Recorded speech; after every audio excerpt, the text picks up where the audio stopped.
If you're watching this video, may peace and love be with you. It's story time. This story has 4 messages to it.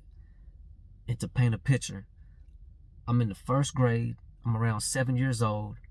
And the location is, Highway 360 divides Arlington from Grand Prairie. And at the particular time, I'm staying with my Uncle Mark and Kyla. And they live in apartments called Indian Creek, right off the service road of 360.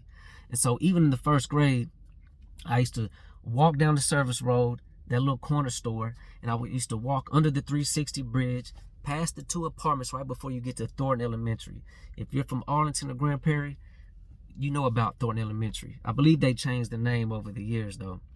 So, and to paint a small little picture, as a kid, I loved karate movies, Bruce Lee movies, boxing, and Mike Tyson. So I'm at recess one day in Thornton Elementary, and at the time I used to have a little ducktail, a little pigtail, and sometimes the girls used to pull it, and we used to chase each other. And I remember this particular day, the biggest kid in the 1st grade, the biggest dude was just sitting there watching it all unfold, watching the girls chase me.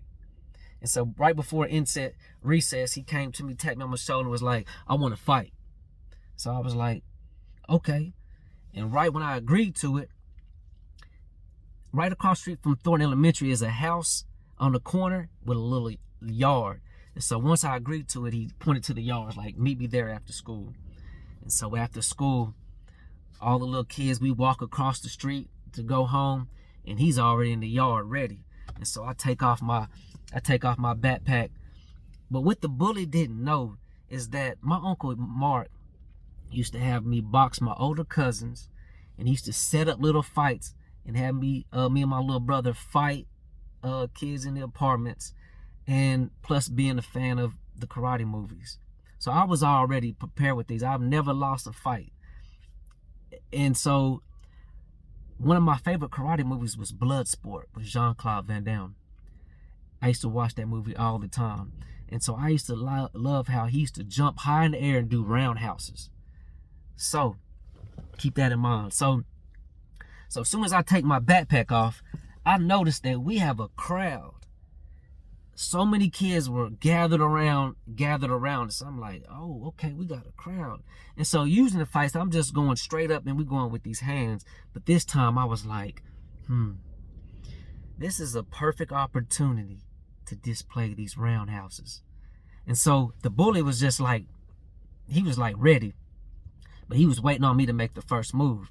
So I took a step up and I jumped high as I could and did a roundhouse and hit nothing but air and then landed. And I was like, I hit nothing but air. So I did it again, jumped high as I could, jumped in the air, hit nothing but air and did a roundhouse and came. This time when I landed, he walked up and just smacked me in the face. I've ate so many punches from my older cousins and little fights. I could have ate that. The punch was nothing, but I think I was embarrassed and I just broke down and started crying. I was just like, like it was like I was hurt, but I wasn't. And the little black girls on the side was like, "You better leave Jamie alone. Come here, Jamie." And so they got me and they was holding me and we was like just walking home, and I'm just like acting like I'm so hurt, and but I wasn't. But I remember that night I was so upset that I lost the fight and I didn't like my performance.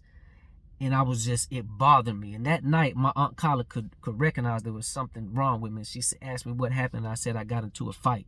She said, "Okay, I'm going to walk you to school tomorrow." So the next day, her and my cousin Quinn, she had cousin Quinn in a carriage, and we walked down the 360 service road, got to the little gas station. And right when we got to the gas station, I said, "I'm okay, I'm good." So I'll walk the rest of the way. And so as I'm walking to school, I hear, "Hey!" And I turned and looked, and it was the bully. It was the guy that smacked me. And so this time I'm like, oh yeah, it's time to run it back. It won't be no kicks this time. But he was like, "Hey, you want to race?" And I'm like, yeah. So we came downstairs and we raced, and we was cool and we was friends the rest of the way. Strange. Cool. And he was good to me, and even said, "Hey, I ain't gonna let nobody bother you, let anybody mess with you." So that's the story. But in these messages, message 1, whenever I was, that night, when I was so furious and mad, I was upset that I didn't like my performance, and because I didn't empty the tank out. I didn't let go down on my sword. I wasn't fulfilling my performance. And so as time went on, I always remembered that, because that was my only time losing, is that anytime, whatever I'm doing, empty the tank out, go hard. Don't do anything that you have you thinking afterwards like, man, I didn't do enough. So empty the tank out, go hard in everything that you do. The second thing was the fear. I know it's easier said than done, but fear is at the centerpiece of a lot of our, issues, problems, whatever. I wouldn't say issues and problems, but fear is one of the things that will hold us back. As a kid, I always was attracted to the story of David and Goliath. It just always stuck with me. And so for me, maybe somebody out there can utilize this, but for me, any obstacle that stood in my way, any issue that stood in my way, I had the mentality that I'm the David and that issue is the Goliath, and I'm getting ready to slay it.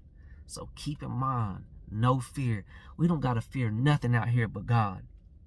And if it doesn't physically harm you and touch you, we really, if you think about it, really don't got to trip or be worried about nothing. No fear. The third thing was the bully. Remember, the girls were chasing me at recess, and he just sat back, and I guess he just wasn't like it. So basically, he was jealous, or he was a hater. He was hating. So as a kid growing up, I've always dealt with little silent hate and jealousy. I've dealt with it so much my whole life to where I can write a book on it, because I've studied the ways of people who've been hating and jealousy. And so if you notice, after the fight, he wanted to be friends, and he showed me a lot of love. And so as I got older, I realized that sometimes hate and jealousy is secret admiration. And so with knowing that, I realized that, he was jealous and hate because of the favor. And sometimes, favor isn't fair. It was the favor and how people treated me and I treated them. There was something about me that he just didn't like, that just rubbed him the wrong way, because we never spoke with each other. We never had an issue. We never played together, any of that. He just, for some reason, did not like me.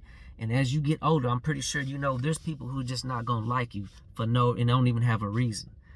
Let it be, because you're doing something right in order for them to hate you. And so one thing that I did that you may take with you is that I did, whether in high school or outside of high school, is that if I know somebody secretly didn't like me, or was hating or jealous, I would play chess. That's one of the reasons I started playing mental chess. If I knew that, I would actually show them love, depending on the situation. I would show them love to mess with their psyche. And eternally and spiritually, I knew that it was an unseen battle between good and evil. In that spiritual warfare, I was letting it know that it's not going to win. Because remember, the David and Goliath, no matter the obstacle, I'm the David, and I'm going against the Goliath, and I'm going to slay it. And so that helped me escape out of a lot of issues. And I really never had no beef or issue with nobody, because I was just playing chess with people. Sometimes you got to outwit the devil, outsmart it. For the last little message. Now, I just admitted to losing my first fight. It really wasn't a fight, but a punch was thrown, so that's what it was. Man, just keep it real and just be straight up. You ever notice when people tell their fight stories, everybody wins in a spectacular fashion? Like nobody ever took a L. Man, come on now. Listen, not even physically in fight. Man, just keep it real and just stop fronting and just go about your day and just be the awesome you. That's the story. Until next story, peace and love.